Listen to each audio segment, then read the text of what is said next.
Membawa persembahan rohani. Sebab itu marilah kita oleh Dia, Kristus, senantiasa mempersembahkan korban syukur kepada Allah, yaitu ucapan bibir yang memuliakan namanya.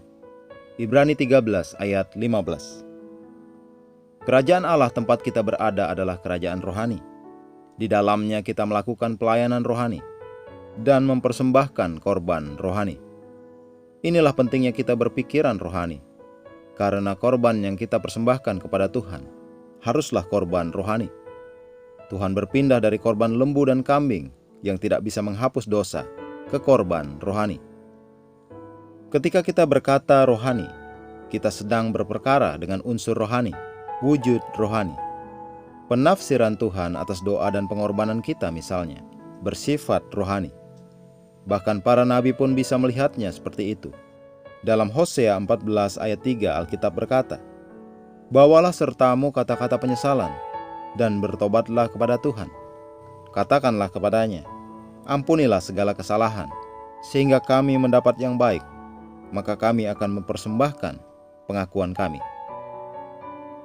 Kata-kata yang kita ucapkan kepada Tuhan datang kepadanya dalam kualitas anak-anak lembu yang dikorbankan baginya dalam perjanjian lama.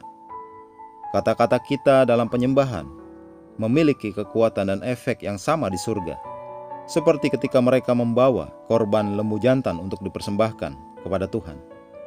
Kata-kata kita bahkan lebih penting karena mereka langsung menuju Tuhan, sedangkan sapi jantan dan anak sapi itu dibunuh dan dimakan oleh orang-orang. Doa kita adalah korban rohani. Dalam Mazmur 141 ayat 2, Daud berkata, "Biarlah doaku adalah bagimu seperti persembahan ukupan, dan tanganku yang terangkat seperti persembahan korban pada waktu petang." Buah-buah dari perkataan mulut kita, yaitu mengucap syukur kepada namanya, adalah pengorbanan rohani. Itu berarti engkau mengakui kebesaran Tuhan. Engkau mengakui bahwa Dia bermurah hati kepadamu, dan bahwa Dia baik kepadamu. Ketika engkau menyembah Tuhan di gereja atau di rumahmu, atau berlutut atau berdiri dengan tangan terangkat, sesuatu benar-benar terjadi di surga. Namun tidak hanya itu. Ibrani 13 ayat 16, ayat selanjutnya dari ayat tema kita. "Dan janganlah kamu lupa berbuat baik dan memberi bantuan, sebab korban-korban yang demikianlah yang berkenan kepada Allah." Menunjukkan belas kasihan kepada orang miskin dan mencari kesempatan untuk berbuat kebaikan bagi orang lain adalah pengorbanan yang diterima Tuhan.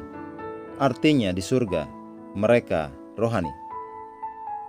Ini penting bagi kita untuk berpikiran rohani dan memahami bahwa hal-hal ini nyata. Karena itu lakukan dengan lebih baik, lebih hati-hati dan lebih jujur.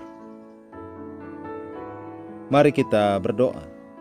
Tuhan yang terkasih, Engkau murah hati dan baik hati. Dari generasi ke generasi, Engkaulah Tuhan. Terima kasih atas cintamu. Terima kasih atas perlindungan dan penjagaanmu.